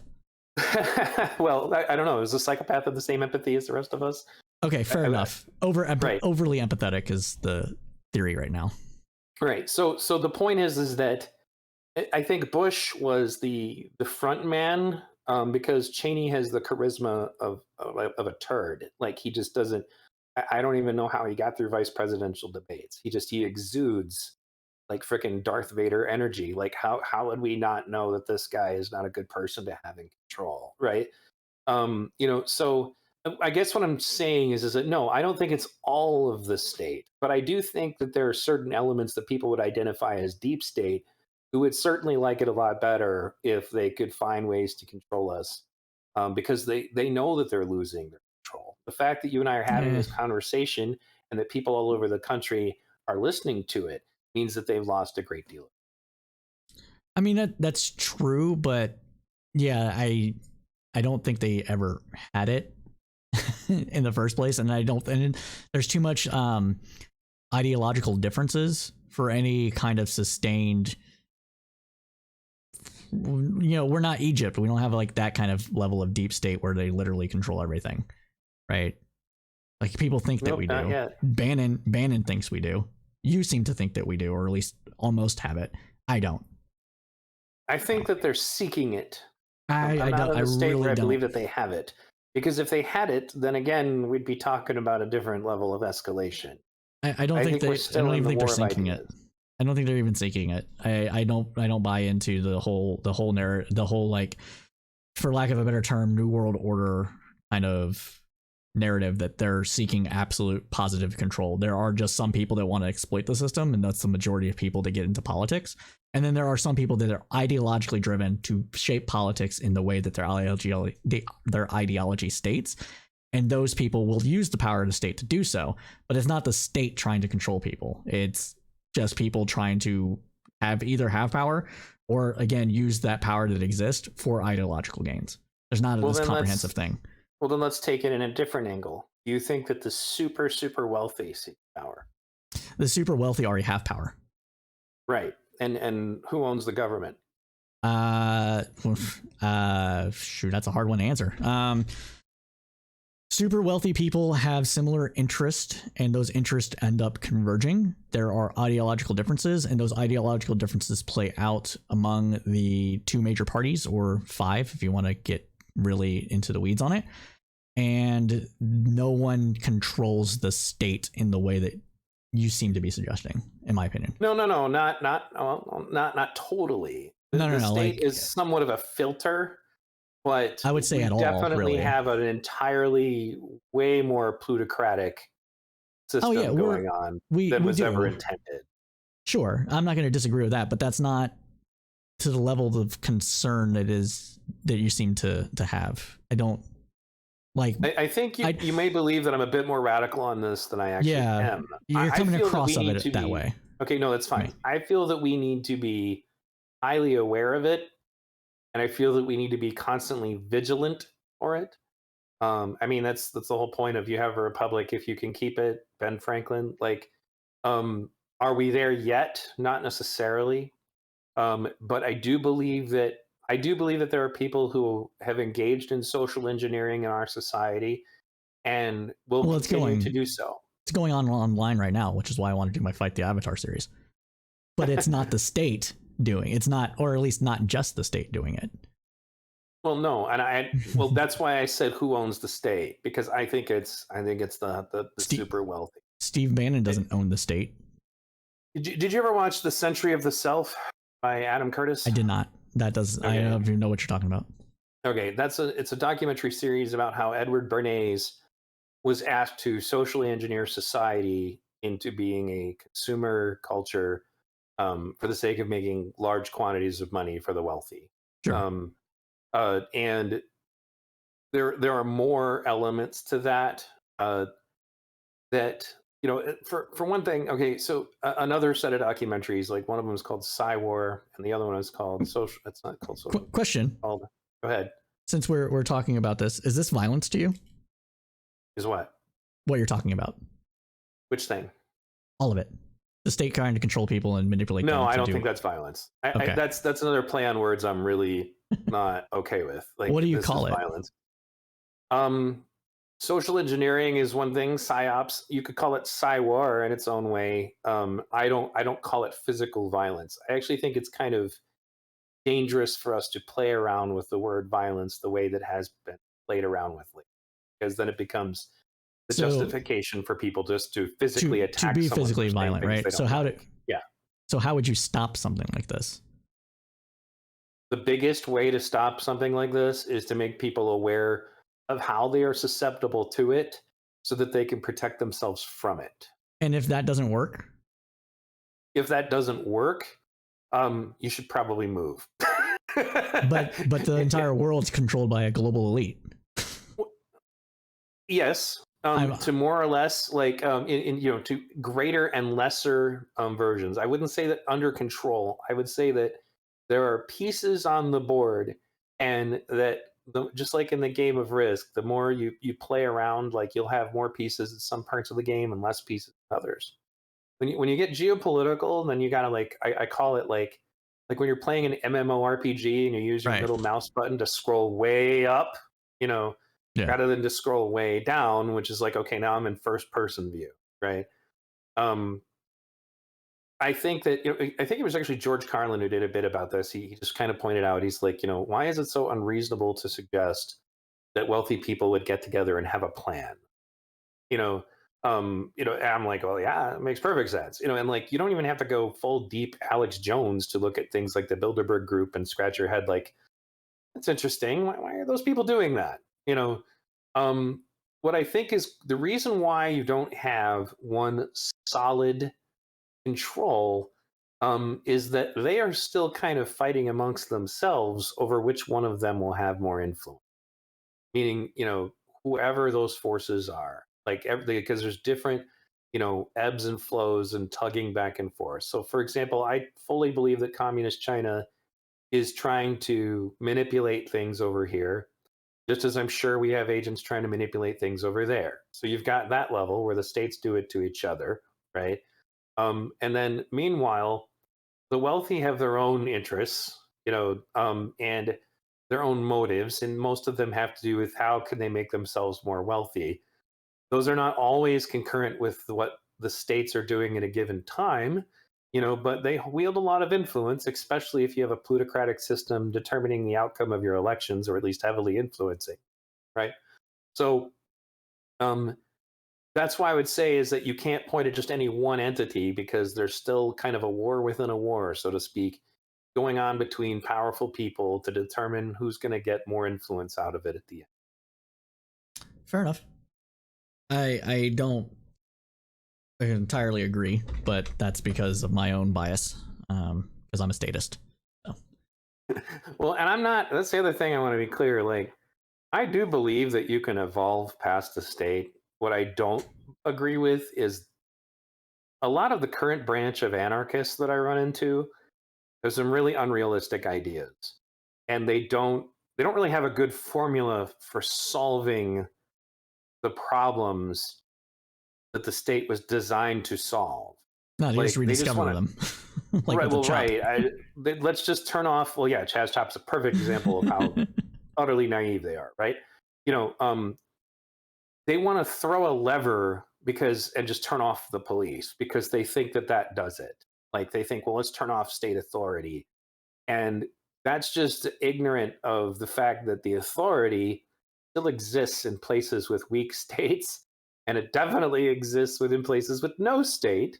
Ask the people under the rule of the Somali warlords, for example. And if you want to know what defunded police looks like, you can look at Mexico versus the cartel. At one point, they finally arrested one of the major leaders of the cartel. So the cartel launched like a military style attack on the Mexican government. Yeah.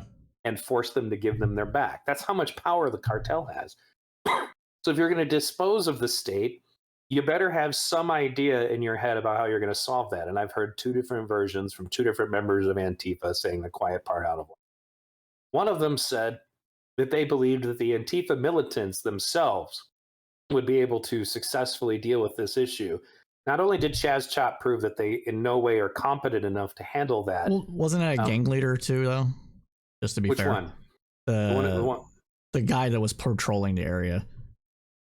Well, it was, but if you're in a non-state situation, what are you going to do about it? Well, yeah, but I'm just saying, like, go on. I just wanted to. Right. No, it's fine. Some of them believe that they think that Antifa themselves are going to do it, and then the other ones believe, like, I actually just had one spit out that they would prefer to interact with the cartel over the state. That's like stupid. Oh no, it is.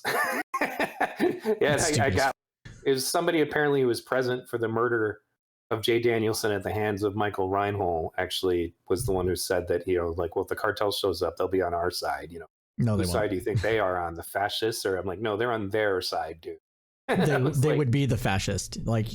Well, right. That's just they don't understand that the state exists to handle the fact that gangs can form and try to grab authority. That's what warlords are. So, like, it's like they seem to be under this impression. Here's an excellent example, because I hammer on anarcho-communists a lot, but anarcho-capitalists are not really much better. Did you watch the Anarchists on HBO? Yes, I did. Acapulco. Yeah, Yeah. right. And they all had this naive belief that Acapulco was their paradise. They're like, see, the government backed off and doesn't have a lot of power, doesn't interfere with people's lives, and everybody's living peacefully. And what they Mm, found out the hard way was the only reason Acapulco is peaceful is because the cartel wants that gringo money, yep. right? They want Americans to come there and spend money because they make money on the tourism. That's their vested interest in keeping Acapulco peaceful. It's not that there's no authority, and they found that out when they were trying to sell drugs, for example, out of Yep. their hotels. And the cartel's like, hey, no, you're not. Just so we're Murder. clear, do that and we'll kill you.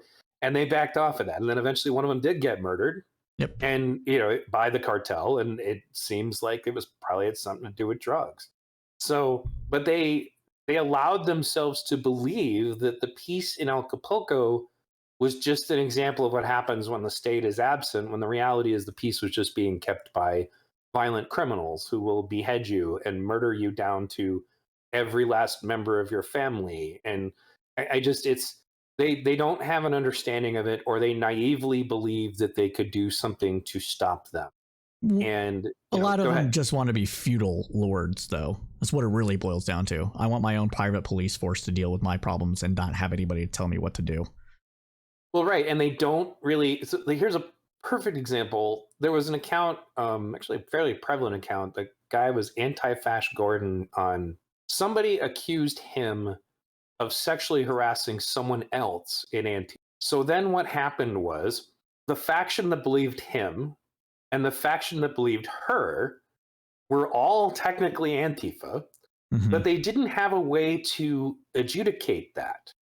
Like, well, we're stateless, we're not going to call the cops on each other, nobody does that, right? But they didn't have a way to handle that. And so I asked them directly, which was hilarious. I'm like, so what are you guys going to do about this? Is this going to be like a popularity contest? You're going to figure out which one of these two people you like more, and that will determine who is and is not guilty. And they couldn't answer me, and a lot of them, obviously, they block you pretty quick, start Yeah, of putting them course. against the wall.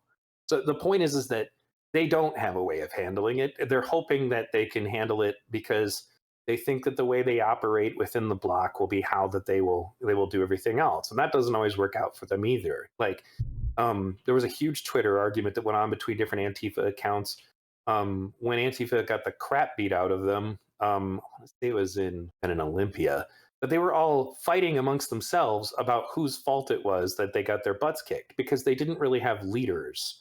They just kind of like somebody would post on whatever social media they were using, hey, we are going here, everybody show up here. And then other people didn't listen to that, so they ended up being outnumbered, and the Proud Boys drove them off in that instance. Mm. And that's an example of like they just have very naive understandings, of what it would actually take, because the cartel doesn't have this problem. The cartel is a very clear chain of command. That was the other thing. Like, when you run into the tanky Antifa types, they think that they're the Viet Cong or something. Like, they believe that they are armed militants who are just waiting for the opportunity to liberate this country for China. And they don't.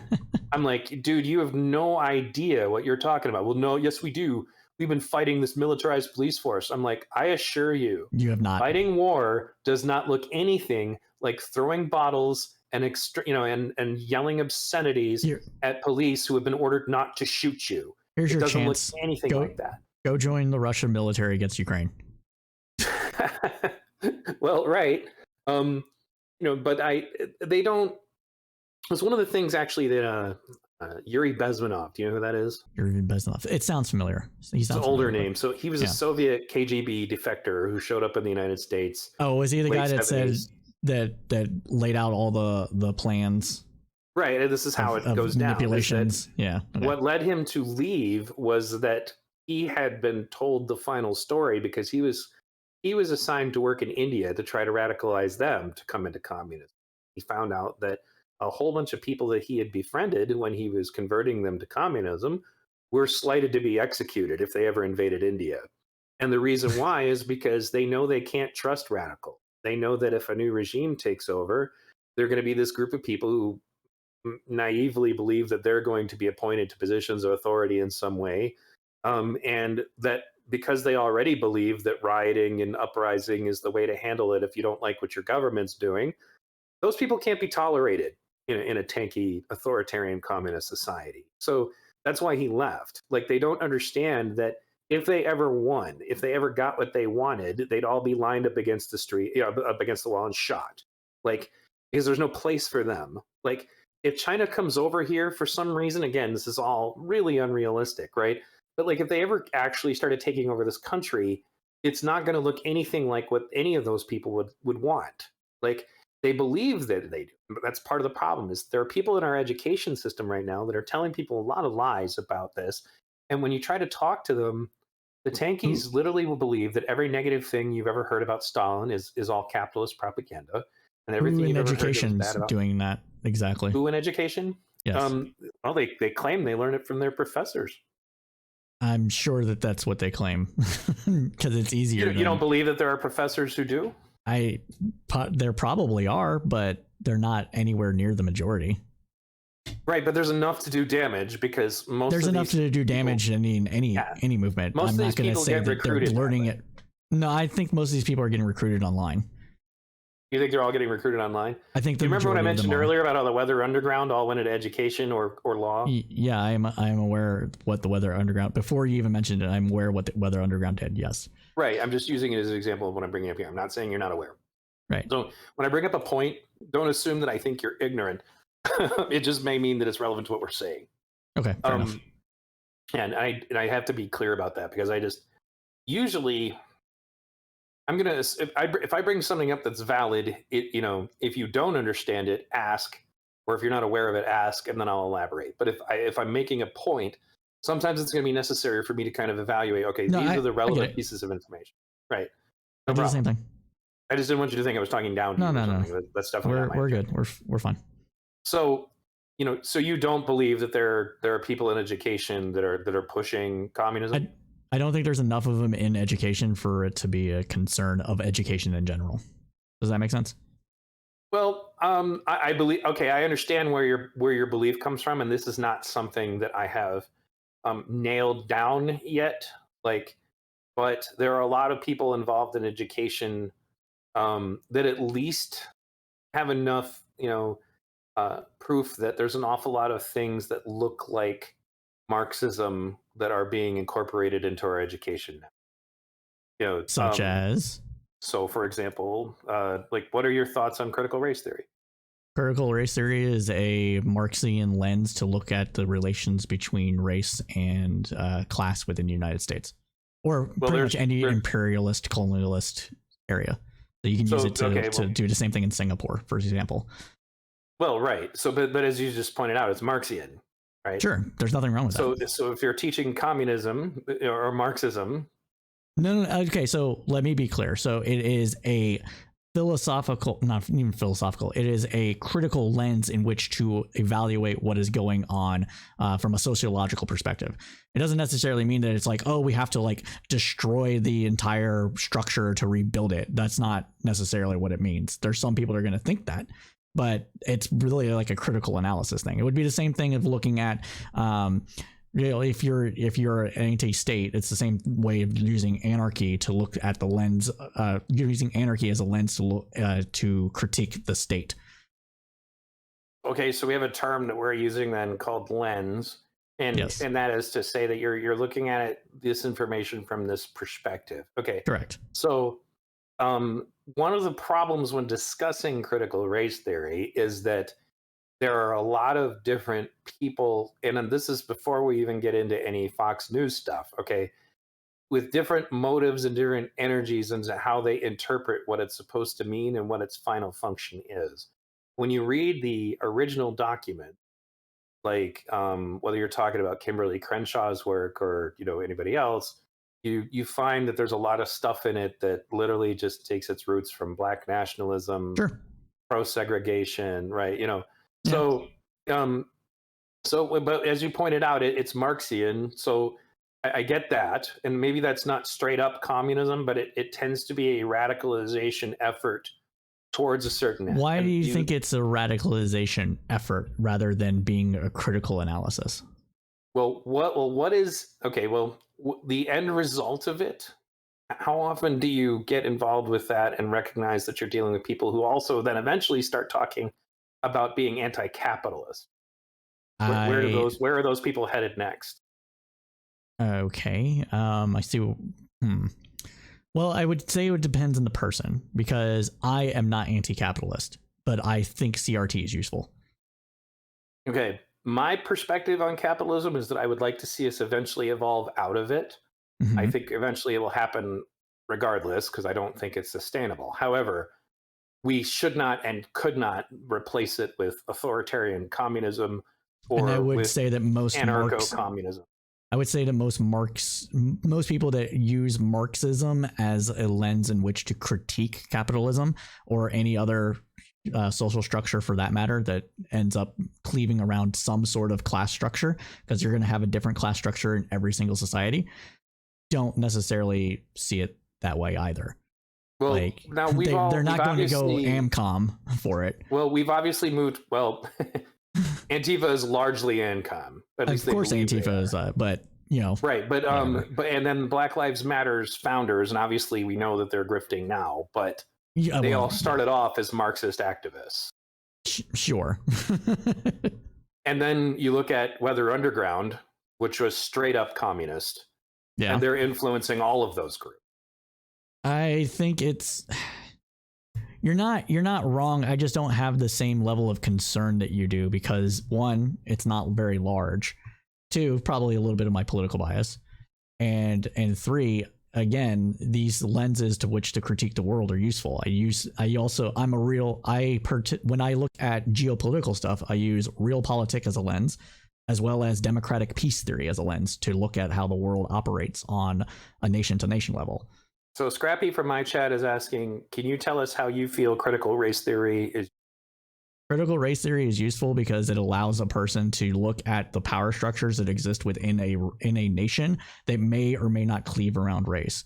Within the United States context, as well as other former colonial powers, what it does, it allows you to actually look at it from another perspective in order to find out what can or cannot be fixed when it comes to systemic issues that cleave around race as a class. And if we're going to be honest, race is a class structure within the United States, as well as other former colonial powers. It was explicitly set up to try to emulate feudalism after white people threw off the yoke of serfdom. So I guess my question usually comes about, and this is the same thing to do with systemic racism, is that do we have examples of currently functioning systemic racism that are not also simply just systemic classism? Yes.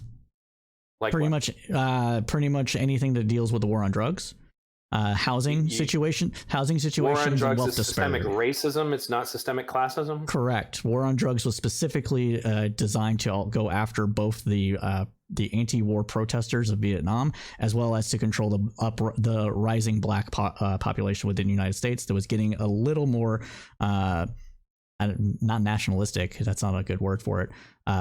Forceful in their demands for equality. Let me ask a question then, and this is not in any way to frame you negatively, but what has been your socioeconomic background since I grew childhood? up poor. You grew up poor. Okay. Yes, You've never been to the trailer park ghettos that have a huge heroin epidemic, for example? Let me say how I grew up poor. Okay, go ahead. If it was not for the fact that Medicaid got expanded in the early 90s, I would not be as intellectually fluid as I am now, because I literally could not read because I did not know I needed glasses. Okay, no, and that's definitely poor. Now, my question would then be, because I grew up white trash in either the trailer park ghettos that people tend to forget exist that are predominantly white, and in the inner city ghettos. And both of them are absolutely subject to the war on drugs. That's why when you say that systemic racism, that ignores to me the fact that this problem exists absolutely just as much. Oh no! The original impetus of the war on drugs was to control anti-war activists and black people. It always ends up spilling over to the wider population. And people get addicted to drugs for a number of different reasons, but largely it's to deal with the real world, and the despair in which they're suffering under. and that repression comes through in those kind of ways. And thank you, F Bombs, for the raid. Appreciate it. 29 people joined the chat, so we're gonna keep going for a bit. Sure. No, it's no problem. So okay, so I guess I don't know that because I was mildly distracted at the same time you were saying that, but like, okay, so if we've established, now the link between the war on drugs and anti-war protesters, I have not seen that. I'm not saying that that's not possible. Okay, Nixon literally said it was part of the reason.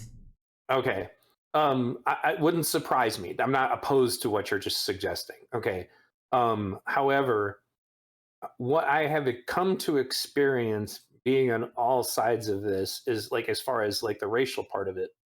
Remember one of the arguments I got into specifically with Occupy Detroit when it started to become woke was there was a resolution that was passed or something to cut like funding to Detroit schools. And, they said, well, it's obviously because there's black kids living there. And I said, no, I assure you, there's no magic unicorn, parachute getting the white kids out of there. They don't really care one way or the other. They care if you're poor or not. In my view, okay. And ironically, most of this originally came from talking to a socialist from the United Kingdom, pointed out that the race thing is a way to get us fighting each other to ensure that we never unite. But I disagree with that. You disagree with that? Okay, well, no, I mean, fine. it might be the intention, but it doesn't have to be. It's not an inevitability. Okay, well, I guess what I'm getting at is that I don't feel, and it's been this way. It's been this way for many years that if there is a poor, it doesn't matter the color of any of the people involved, they find ways to divide them. And organically, poor people also tend to become tribal on their own and divide themselves. So that's why I say you're looking at systemic classism and making the issue entirely racism. Who said it entirely? Oh, okay. Well, when you say, for example, that the war on drugs is a systemic racist thing, as if all of the white trash kids that are addicted to heroin and meth right now don't exist, which I'm not saying that's what you said, but that's what gets implied. And so if that's what gets implied, this is an issue of not knowing what happened in the past and trying to compare it just to what's happening now. So let's rewind this. Okay.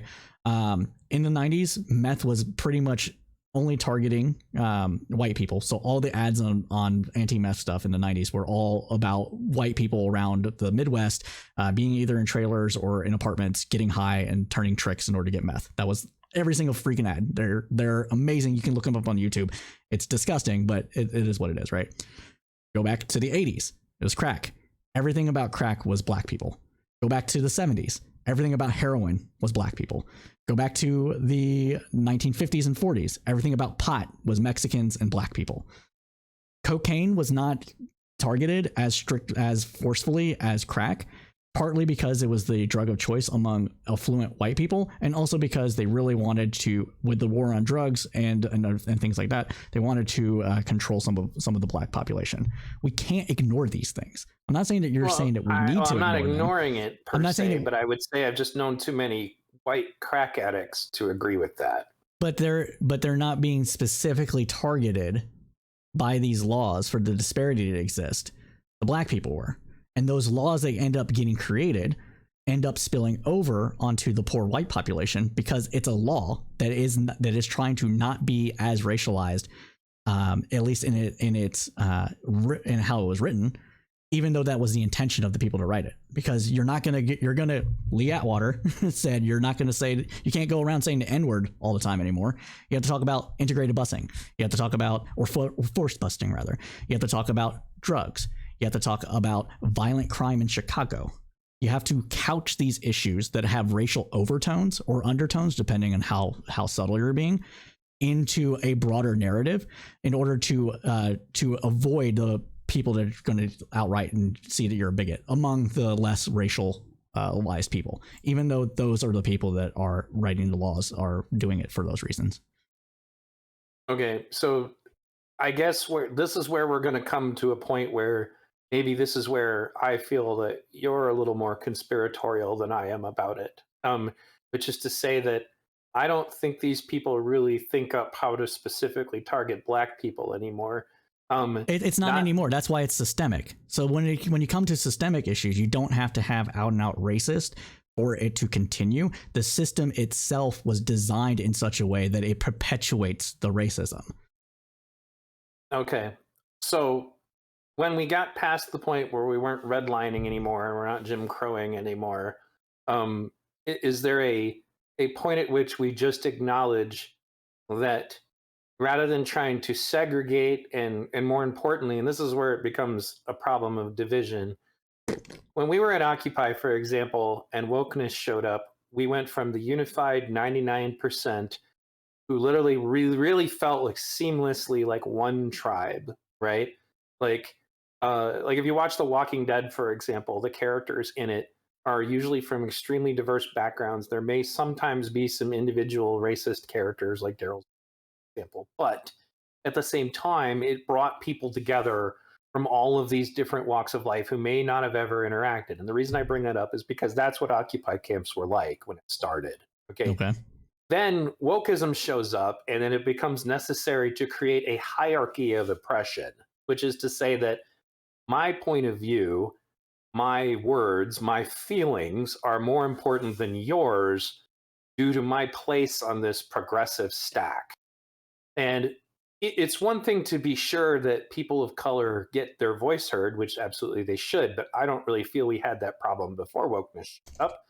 But at the same time, then it becomes a problem of, well, not only that, not only do we need to be sure that they're heard, they're right and you're wrong on the basis of the fact that you're straight or male or white or cis or I have whatever. not had this experience. You've So never seen that happen? Okay, no, I have not had the direct experience, so I can't Right. speak on it. I've heard people tangentially talk about it. I have been in rooms where some of this was talked about, but it was not ever, you need to shut up. You don't know what you're talking about. You're wrong because of X. It was more of people venting frustrations and then coming back to the table to talk about it. So you've never been told check your privilege? No. Well, I've been told that online, but that's not real life. Okay, well, And no, I've been told just, that by other white people more so. So we'll just put it that way. no, which is hilarious. I don't disagree. And then the other funny thing is that they there are rules about saying, well, a black person is talking and you can't possibly understand this problem better than them, so you should just shut up, white guy. Comes to a screeching halt the second that black person is John McWhorter or Candace Owens or Right. I am well aware of these things. right. No, And again, I'm saying I understand where you're coming from. right. So my point is so what ended up happening because of that is that Occupy fractured into essentially warring factions fighting for dominance over which one of them was more important than the other. And classism stopped being the focus. And you can watch there's actually somebody gathered the statistics specifically about how the media's coverage of Occupy changed, and specifically how all of these extremely divisive concepts like white privilege, like gender identity, and all of that became the primary focus of what everybody wanted to talk about all of a sudden. And I don't the recall problem. that. Okay, well, I understand. I can give you the video with the stats on it, but Well, no, I don't disbelieve you. I don't recall it. So and that's totally fine. But now even more prominent progressive leftists are starting to report the same thing. Crystal Ball did a video about it because I would say that sociological bomb was planted in the Occupy movement, and then it has since moved on because now it's in the Sunrise movement. It's basically everywhere it goes, because what happens in a woke inquisition is after you've run out of witches, you start turning on each other to figure out which one of you is the more holy. That's how it turns out. So that's leftism in general. I don't think this is a particular. Yeah, this is the quintessential problem with leftism. Right. Okay. Well, I have been around leftists who were not thinking like that. I guess that would be my main point. Well, that's why I pointed out that the Socialist Party of UK did a video called "Capitalism and Other Kid Stuff." Pointed out that this is an attempt to divide and conquer the poor to prevent them from being unified in their purpose. And but one of the reasons. So the UK's got a particular thing. Like this is the problem I have with some of these conversations. So the UK has a problem with racism as well, but it's not the same kind of problem with racism that exists in, say, South Africa or the United States or South America or Australia, because the UK exported it to these places and didn't import, and then imported some of these people in and had to deal with it a different way, right? So when you're talking about class in these areas, you can't talk, you have to also talk about race. It's part of it. Race is part of the class structure within the United States. It's slowly ebbing away, but it's not. But it depends on what is the consequence of the way you go about it. Like, sure, I'm not going to disagree with you that a lot of people do this wrong. Okay. A lot of people do obviously wrong. Before wokeness showed up at Occupy, if somebody called someone the N-word, we would have picked them up and physically thrown them out of the right? Okay. That was already understood. But then it became about things like, I think there are entirely too many white males talking in this panel. That needs to stop. When it becomes about that's when you become not only does that divide and destroy, it renders things ineffective, because that's why I said it's dividing a new hierarchy, creating a new hierarchy in the name of equality. Okay. We're going to create a new hierarchy. Do you think then, I guess the point of contention would be, do you think that there needs to be any particular fixes done to fix the racial issue? I think that the assimilation... To follow up, so do you think there's anything that needs to be particularly done to fix the racial issue, or do you think it's all ultimately just class, and class can if you fix class, you fix everything else? Well, I do, but with a caveat. Okay. The assimilation / desegregation and we are all one people strategy that Martin Luther King supported, as opposed to because that's just one of the reasons we brought up critical race theory. Elements of critical race theory, like in particular Crenshaw's book, just openly says, yeah, that wasn't correct. We need to look more closely at what Malcolm X said. And this is back when Malcolm X was like a full-on black nationalist, black supremacist, racist. Okay, that segregation was better, and that we need to recognize as ourselves and be very big on gaining race consciousness among black people. Do you understand that? Or can you steelman that argument though, or do you just disagree? I steelman it? Do you? Okay. Well, they end up believing to be better phrased rather than steelman it. Do you understand the actual reasons why those arguments are being made, or and if you do, can you explain that? Well, when you invoke Malcolm X at that time period of his life, they quite literally believe that black people are superior to white people. Like it's literally it's an inversion of the Ku Klux Klan. So absent Nation of Islam issues, because he eventually retreated from some of that and became a segregationist. Do you understand why he got shot for it? Right. Do you understand why the segregationist argument would make sense to somebody? I guess would be the best way when to you say talk to most of the people that I have about it, is that they literally believe that they are safer, better, and then it bleeds into like just supremacy ideology. You start hearing that white people are not really human. They're from caves. And what I noticed about it is that is pretty crazy sounding the first time you hear it, but like that's another element within. Like the black racists were kind of a fringe group, with the exception of the Nation of Islam, and they've used Black Lives Matter as an opportunity for them to recruit, and they do it in a way that's very subtle. It doesn't start off every racist group uses every kind of schism to try to recruit racists into their fold. Right, and they've also always got a story that implies that they are the victim, and that they are the heroes. And and therefore it's justified for them to do whatever they feel they needed, and then it's they have their own version of manifest destiny. They have their own version. That's also why I brought up critical race theory. Also, is that because when I said that there are different people with different levels of understanding or how they imply it. This is before, again, we're not even talking about conservatives yet. We're talking about people within that movement. So I did a video where I reviewed a video that got released on The Root. Are you familiar with The Root?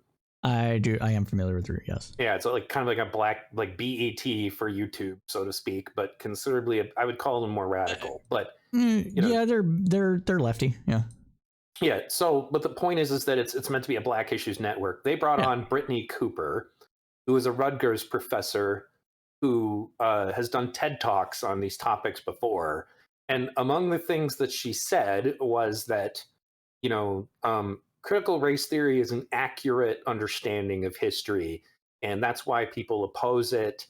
And the reality is that people of color were peacefully sailing the oceans and trading with each other until white people showed up, and that black people never anybody says that's engaged in dumb. imperialism. Well, I know, but that's the thing.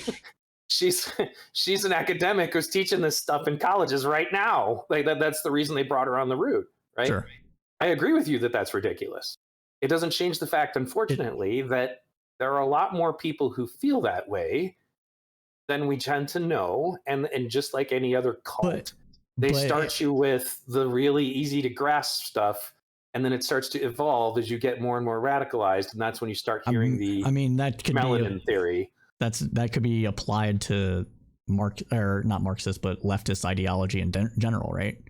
Sock dem is just a gateway to Marxism. I mean, obviously, like, for example, for me, I kind of know. I kind of try to tell people, I'm like, so because people are like, well, was Bernie Sanders a communist? I'm like, at one stage of his life he was, but at least what he's pushing for now is not. It's not communism. It's just more social safety nets, in an existing capitalist system. That's what Denmark is. That's what social democracy / democratic socialism is supposed to be. And it's funny when you get into those arguments too, because conservatives get really mad. They're like, well, Bernie Sanders is a liar. Denmark's not a socialist country. And they'll be the same people that you were just arguing with a minute ago about, say, Medicare for all. Yeah. They'll be like, well, we can't have that. That'll make us a communist socialism. country. Yeah. That's actual socialism. Okay, buddy. But, right. So Denmark has those things. So are they communist or not? And then they get quiet. the reason I ask these questions, and maybe another 13 minutes or so before we call it quits. Do you think that's okay? Sure. Sorry, I didn't know what our limit was. Go ahead. It's 2 hours is good. Sure. But the reason I ask these questions is because I don't think you have any of these movements whatsoever without the racism that actually exists, or at least existed, if you want to say it doesn't exist now. And if you fix that, and it goes away, or it mostly, some of it's going to be cemented, right? That's just how people are, things perpetuate or whatever, but it mostly goes away. There's no recruitment tool without it. Like, you can't recruit people into it unless they're, on the outskirts anyways, instead of being mainstream. Well, when it comes to curing the problem, as far as to fixing the situation for the people in question, and I say this as somebody who grew up there, and I interviewed Pastor Corey Brooks. I don't know if you know. Sounds familiar. Corey Brooks is an activist in Chicago who sets up like community outreach to get kids jobs and to keep them out of gangs. And he's also part of the anti-violence coalition, yes, right? Okay, so I do know who you're talking about. Yeah, and he was very truthful about the riots didn't help us. Sure. Anyway, we have to. When it comes to the way that critical race theory gets talked about, and especially the way that it, like, for example, because they tried to bring it into our schools where I live now, which is a small country town. I'm like, look, if you want to address the problem that you're concerned about, we have to change the culture in their community. And that means they have to, again, have advocates and mentors who push them towards education, who push them away from gangs. Do you think that's not happening? Unfortunately, not with anywhere near enough vigor as the amount of energy we spend on blaming white people for everything. Are you sure? Yes. We're just going to have to disagree with that. Well, no, I to be clear, I still go there. I participate in some of these mentoring programs myself. And what ends up happening is a guy like Pastor Corey Brooks struggles to keep his funding in order, and Black Lives Matter sits on millions. Yeah, because BLM, the national organization, was able to convince a bunch of white people to give up some money, feel better. Okay, yes, but then let's look at this. At that point, then, what should be the priority? Should addressing the issue of police violence be the priority, Yes. or should be creating, hold on, I'm not done, or should be creating circumstances that lower the crime rates within those areas be the priority? The And police. that, okay, why are the police a bigger Be- threat than the gang culture itself? because the police create a distrust within the system itself. You And as believe long the as that police are a stress, bigger danger it's than not the gang about danger. culture? It's not about danger. It's about Okay. distrust in the system and distrust in institutions. Anytime the police mess up, it breaks the social trust that welds a community together. And as long as that social trust isn't there, you can't fix any of the other problems. As long as people don't trust the police, they're not going to report they're not going to report criminals to the police because they themselves don't trust the police to actually solve the issue and not find themselves as being a person that reports this issue to the police as being part of the problem. You don't think that the fact that the culture that is there The culture venerates that is crime and criminals, the culture and that makes is them their there, heroes? the Yes. culture that is there is part of the function of the racist system that existed that created it. Well, you know, the reason I don't call that racist anymore either is that it affects everybody who lives there. If you'd ever It met affects my everyone. sister, you would never believe we were related. She doesn't talk anything like me, not even close to the same values. You know, I think one of the cool things about the movie Gran Torino is that it addressed that it infects the Asians who live there too. It's literally Yes. anybody who lives in that situation. It is anybody who lives there now. But if Yes. the majority of people that live there do not have a trust in the police, no one's going to report anything. And so you have to get the trust back in the police first in order to actually go and fix anything, because these systems have to be dismantled. These gangs rather, have to be dismantled from the top down, essentially, because that's how you dismantle criminal organizations. And you're not going to be able to do that from a bottom up perspective of just changing the culture a bit, because the culture is being influenced by the amount of opportunities that they have and the lack of trust they have in the community itself. So you have to build that trust first. You're taking a different angle on this than I would have normally expected. The question is that doesn't sound like a defund or abolish argument, obviously, right? No, I'm not for defund the police. Reform, obviously, you know, and even the cops I talk to are on board with that. So, like, reform doesn't mean anything. That's the problem. Well, that's you got to ask them. Like, there's a really good video that I share where Jocko Willink is talking to Joe Rogan about this, and he points out that he's like, they spend like they should be spending at least 10% of their time training and refining their skills. There's no time set aside for that within police at all. And then they talk about the de-escalation training. The lady that Joe Rogan brought on later, who does that, gets to talk to cops like once a year. Yep. It's an allocation of resources problem, because it's cheaper to just it's literally the system is designed in such a way that it is cheaper and more cost effective in the short term for police to be a little more aggressive and break trust than it is to actually spend the money on the front end to train them better and hire more of them. Okay, well, you know, and that's definitely different than what you normally hear when people say they want to prioritize the police. But it's, you know, so that's good. What I would get at is that I guess it sounds to me like what you're saying is that we need to affect the police issues so that people will have more trust in them, and then that allows the state to more effectively handle the gang problem. Correct. Is that okay? Well, so you increase the trust within the city, the system, the police, everything else, right? The structure of trust. You fix that structure of trust, then the community with that trust will end up going and like, hey, you know, so and so down the block is selling drugs, and that needs to stop. That gets reported more because they actually have the trust in the system to actually go address that in a way that doesn't bring down the power of the state on the whole community.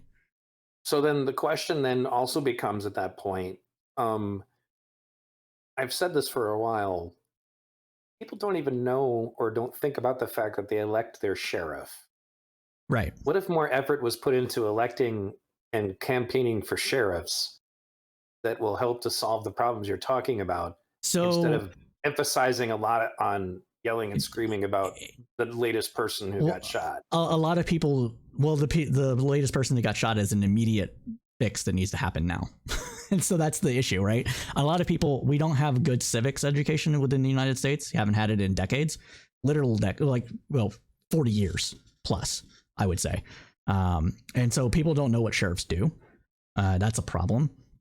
Shout out to John Oliver for trying to get people to understand that, but only lefties are listening to that, and right wingers. And in addition to that, mayoral candidates, you can make the appointment of the chief of police a key issue to the whether or not they're going to get elected. That was the other thing I was going to say. So not every city or municipality has a sheriff, or the sheriff has different powers. In these major metropolitan areas, it's usually the mayor that has more power in dealing with this, or the city council if they have a weak mayor system. And nobody knows about any of that because, again, civics education doesn't exist. And it's interesting is that when I bring that up, most of these protesters are not interested in that. They're interested in just they feel like if they get the police out of their hair, that everything will suddenly because that is the immediate problem in their eyes, because that is the most in the face problem that they have. Them killing each other is not. Okay, so see.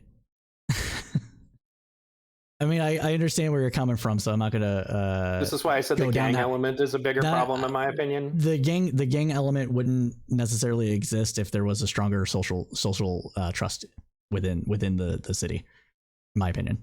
Also, so you feel the state would be more effective at cracking down, is what you're getting at? The state would be more effective at cracking down with stronger trust between the citizens and their state, and that includes police officers.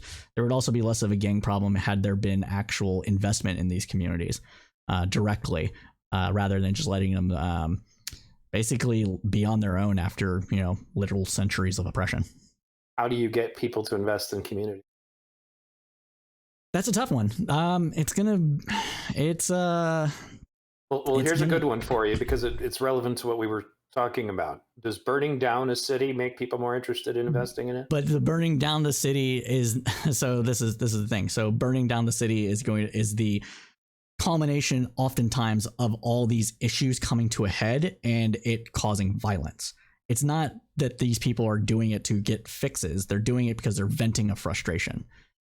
You like to quote MLK. So Martin Luther King said that the riots are riots are the voice of the unheard. You mentioned the rest of what he said in that same talk, though, which is that he will continue to condemn riots because they cause more problems than they solve. Yeah, you condemn them, but you have to fix the issues that caused them in the first place, which is what I'm talking about. Do you know what started the fight between the armed group and the Black Lives Matter rioters in Kenosha? Do you know what they were arguing about?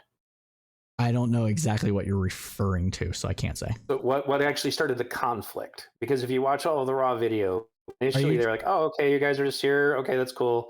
And then they started arguing and fighting with each other. What was that about? You're talking about the instance of the dumpster fire? Well, the dumpster fire was one part of it. That's where Rosenbaum becomes more directly involved. Yes. But leading up to that, it was that they were finding that their attempts at arson were being interfered with by this group of citizens. That's what their problem was. And then there were groups, there were leaders among their group who were specifically, encouraging people to engage in that behavior. Yeah, there's accelerationists exist. I wouldn't say that it's just like, if it's just frustration, I don't think we just go out and say burn down the business of a immigrant Hispanic couple. They lost their livelihood in Kenosha. I don't know who these leaders are, so I can't talk about what you're saying because I don't know what their motivations are. I would just watch the video, but there are people that are like that at a lot of these things. And they literally believe, because they'll say that this is like the Boston Tea Party. Yeah, there are accelerationists. We're doing this because we feel that this is going to improve things. And those people need to get fucked. Accelerationists are part of the problem. But I'm saying that these accelerationists would have less people to accelerate with if these issues didn't exist. I am going to try to fix the systems because there's actual control that I can have over systems. I don't have control over people. Well, I mean, activism is supposed to be about trying to persuade people to change their behavior. And I think, first of all, I'm very happy to hear somebody else point out that sheriffs and chiefs of police are way more important, that we don't understand how our own system works. Yeah. What bothers me is that I know there are other people who know what you and I know about that, but that's not their priority. And you can't force people to prioritize things. Well, no, you can if you want them to be effective. But that's why I said when you argue them to, you need to. You can't force them to. I agree. But when we argue among ourselves as activists, that's why I said when we were on the panel, I said you can't just do things because you think it's going to make you feel good. Is it going to Right. be effective? Right. I, So where I don't have the force to do, to say, hey, stop burning stuff, we definitely policed ourselves really well back in Occupy in ways that we're not doing now. well, at least in Occupy where you were participating in. For the most part, Occupy was a nonviolent movement. Right. So anyway, this has been a fantastic talk. There's a lot of layers and like trying to figure out how to understand where you're coming from. So that's really cool. Yeah. Because most people are kind of canned into, well, I believe this or I believe that. So we should definitely talk again sometime. No, I agree. This was a great conversation. If any of your audience would like to learn more about some of the stuff that I hold near and dear with this, you can go check out my channel at Crowdsource Politics on YouTube. There is a 3-part series that does talk about police reform or systematic reform. I might do one just about on crime in general, but that one was targeting systems. There's an episode about bail reform. There's an episode about recidivism in prisons, and there's an episode about police reform. So you can check it out. Each of them are about 30 minutes each. It's just me talking at the camera, so it's not very fun to watch, but listening to it, it's pretty good. So. And I would advise to you, I think you should talk to Strategic Eyes, and I could get him to be a guest on your show, as he's an African-American police officer right now. Sure. Be glad to have that. I think you would really like to talk to him, but and he can provide insight, obviously, from being Black and from being a cop, and he isn't like a conservative either. So, but anyway, and to people in your audience, it's the same concept basically. You can go to hy.page/vradio to find my content. You can watch me on different mediums. I'm on Twitch. I don't really have a following there. I'm mostly on YouTube. You can also check me out on Rumble, Odyssey, BitChute, Spotify. I basically just kind of throw a cluster bomb of information on as many mediums as I can, because I use a lot of raw footage and I talk about a lot of topics that the algorithm is not fond of. So as a consequence, for the sake of redundancy. So, for sure. And people that say you shouldn't be on different platforms because there's a bunch of Nazis on them or whatever don't understand how you have to convince people. You have to meet them where they are, and that's why. There are good people people on BitChute, for example, and it gets called Nazi YouTube. I'm like, okay, but there are people who are not Nazis there. Yeah. Who just want to talk about stuff that you can't talk about on other channels. It'll get deleted, and not everything that gets deleted by social media, by their policies, is Nazism. Sometimes it's relevant stuff that is on your side of thinking. So I get you. I get what you're saying there for sure. Yeah. But so thanks again for having me on, and I look forward to hearing more from you, checking out your content. Yeah, appreciate that. And I will definitely put you in touch with Strategic Eyes, because I think you and he should have a conversation about fixing the system for cops to be able to do their job better. For sure. I very much would appreciate that, man. And I greatly appreciate you coming on. Everybody go follow V Radio at all the places he said, specifically YouTube, because you can find a lot of his stuff there. So appreciate it, V Radio. Yep. Take care. All right. You too, man. I'm going to close out.